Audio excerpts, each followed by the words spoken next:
puisque tu es. Parce qu'il avait avalé tous ces prophètes-là. On voyait beaucoup d'identité en lui. Ah, mais deux fois il le paie comme Jérémie. Deux fois il le paie comme Moïse. Voilà Jésus. J'aimerais dire à quelqu'un que nous sommes dans le véritable, comme Jean dit. Nous sommes dans le véritable qui est Jésus. Jésus est le plus grand de tous les temps. Et il est la réponse à la question du roi Salomon. Le roi Salomon qui était là, qui avait parlé. Et Salomon avait combien de femmes, on le dit? Il avait 1000 femmes. Et ces 1000 femmes de Salomon, ce n'est qu'une seule femme, comme je vous l'ai dit. Parce que le chiffre 1000, ce n'est que le chiffre 1. Quand on enlève 0, on enlève 0. 0, c'est quoi? 0, c'est rien. On enlève 0, on se retrouve avec une seule femme, qui est Salomon. J'aimerais dire à quelqu'un que le fait que tu penses que tu es en train de pécher. Ne pense pas le fait de conduire 2 femmes, d'avoir 2 femmes, c'est ça qui donne la vie, où on va t'applaudir. Les gens vont t'applaudir, mais le Seigneur ne sera pas là pour t'applaudir. Il faut que tu sois dans une vie de soumission et de la parole de Dieu. Quelqu'un n'a pas dit Amen. Quelqu'un n'a pas dit Amen. Et Salomon, quand il s'assoit, il est là pour juger. C'est le peuple qui vient vers lui. Dieu dans la loi, c'était ça. C'est au moyen de tes efforts que tu arrives, tu t'approches de Dieu, au moyen de tes efforts. Au Salim Abbé, on te tue, le Seigneur tuait, il abominait à Koboma. Il est là pour juger. Mais le soir, il n'est pas là pour juger. Le soir, il vient vers l'épouse. Il parle à l'épouse. Tu sais, ce qui est écouté au soir est plus que ce qui est écouté au matin. Parce que le soir, tu deviens fatigué. Tu deviens comme ça. Oui, Jésus dit, la chair est faible, l'esprit est disposé. Donc, Christ est devenu fatigué dans la chair. Il fallait qu'il meure à la croix. Et quand il meurt, il est là pour son épouse. Amen. Jésus est là pour toi, mon frère, ma soeur. Il y a ici plus que Salomon. Tous les prophètes de la Bible, il y a ici plus que Salomon, qui est Jésus-Christ. Regardez Job, c'est là où je vais commencer à chuter. Job dit ceci, homme de Dieu. Il dit que, j'aimerais qu'on lise ça, non, je vais paraphraser. Il dit, là où s'assemblent les aigles, là où non, Job, non, il y a Matthieu et Job qui disent pas la même chose. Job dit ceci, là où il y a les aigles, là où il y a le cadavre, il y a un cadavre. Vous écoutez? Là où il y a les aigles, il y a un cadavre. Écoutez bien, il dit il y a les aigles et là où il y a un cadavre. Mais Matthieu ne dit pas la même chose. Matthieu dit ceci, là où il y a les cadavres. Non, c'est le contraire. Le contraire. C'est Job dit, là où il y a l'aigle, là où... On peut lire ça, non?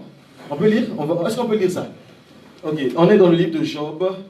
Je vais pas avoir un téléphone de recherche biblique là où on met recherche. Voilà. Je voulais lire ça. Le mot de passe. Job, celui qui a le verset peut donner. Tu as le verset? Job, je crois 32. Je crois 32 vers les derniers versets là, vous allez voir ça. Job 32. Job 32. Job 32. Job 32. Je crois vers les derniers versets. Job 32 verset. Vous êtes là? Vous avez vu?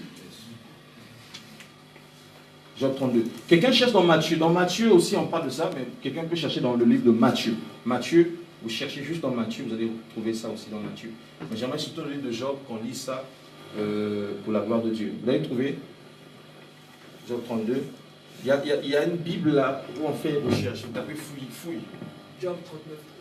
Voilà, Job 39, 33. Ok? D'accord. Maintenant, dans Matthieu, on prend.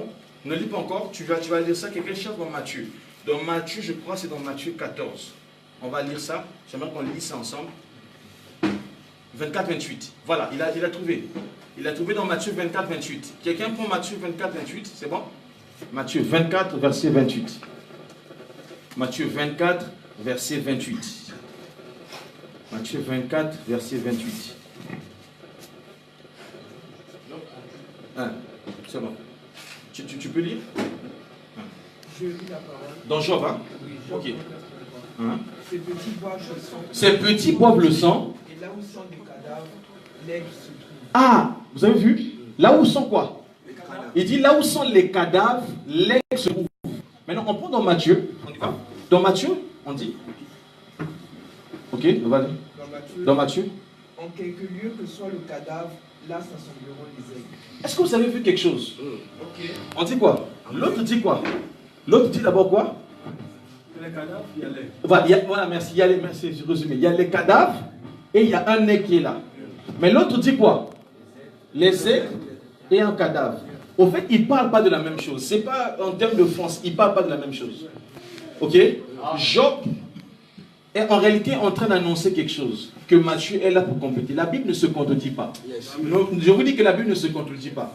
La Bible, ça dépend juste du langage par lequel la Bible a employé ce qu'il est en train de dire. Paul dit: de quelle utilité je serais si je ne parle pas par révélation, je ne parle pas par doctrine, je ne parle pas par connaissance. Alléluia. Vous allez encore voir, par exemple, je prends un terme, je dis: Joseph avait fait mal quand il avait vendu son rêve à ses frères. C'est aussi vrai, n'est-ce pas? Donc je suis dans la connaissance, en train d'expliquer cela dans la connaissance. Joseph avait mal fait pour avoir vendu ses rêves à ses frères. Mais quand je vais dans la révélation, je dirais que Joseph avait bien fait. Parce que s'il n'avait pas fait ça, il ne devait pas être roi. Est-ce que vous voyez? C'est une écriture. Ça dépend simplement du contexte par lequel, ou du langage que je veux employer par là. Mais la Bible ne s'est jamais contredit. Quand tu prends le verset, tu penses qu'il y a une contradiction.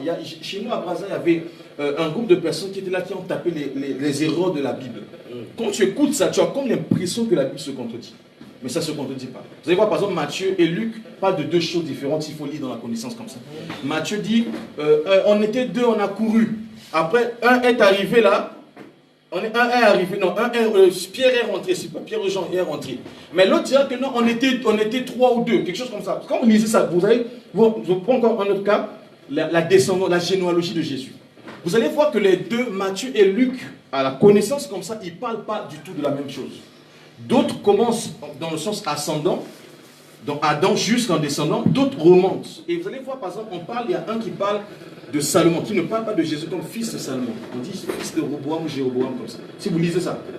Au fait, elle ne se contredit pas. Ça dépend seulement de la façon qu'on est en train de présenter Jésus. Le sens, comme le langue de Dieu le dit.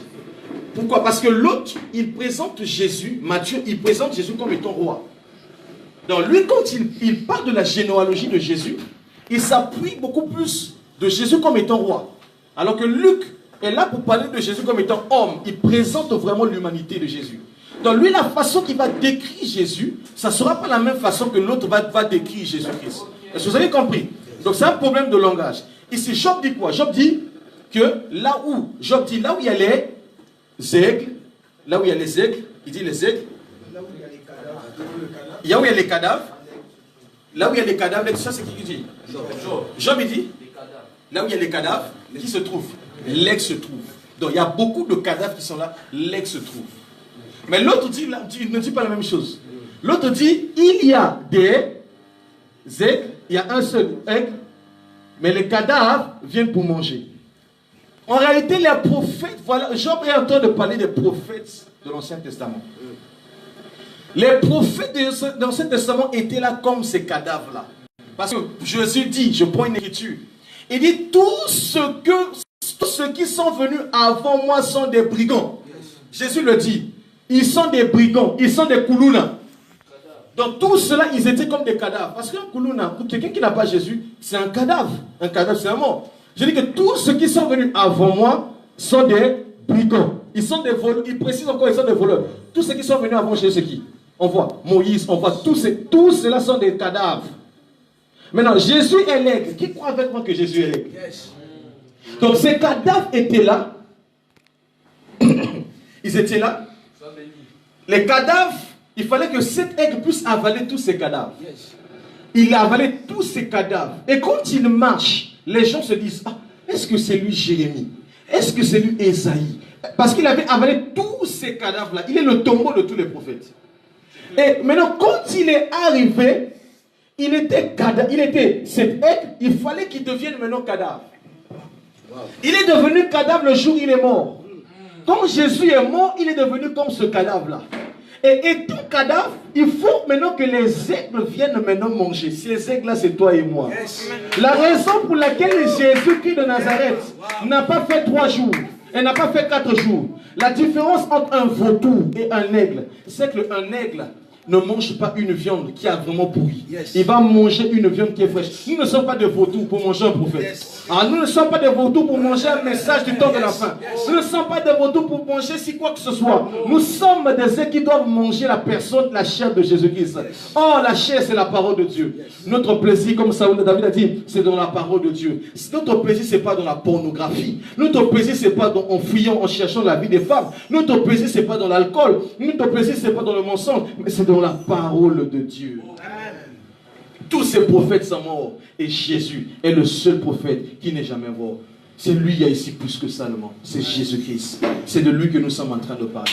Si Salomon était une ombre, Jésus était la réalité, c'était Jésus-Christ. Et ce soir, j'aimerais dire à quelqu'un que quand tu prends une écriture, rassure-toi qu'on est en train de parler de Jésus. Parce que Salomon, il était là en train de se questionner. Il se questionnait sur beaucoup de choses. Il s'est questionné sur quoi? Il s'est questionné, il dit, depuis l'arbre le cèdre de Liban jusqu'à l'hysope. Le cèdre de Liban, c'est l'arbre le plus dur. L'hysope, c'est l'arbre le plus faible. Voilà, il parlait d'abord que lui, il était ce cèdre de Liban qui devait se faire chair pour venir. Il était ce lion qui devait devenir agneau pour mourir. Il était dans la loi cachée. Il fallait qu'il devienne dans la grâce révélée. Tout ce qui a existé, tout ce qui est, a toujours existé. C'est dans les principes de Dieu. Même le corps d'une personne, Dieu se cache. Nous, quand on était petits, tout ça l'a couler l'ombre.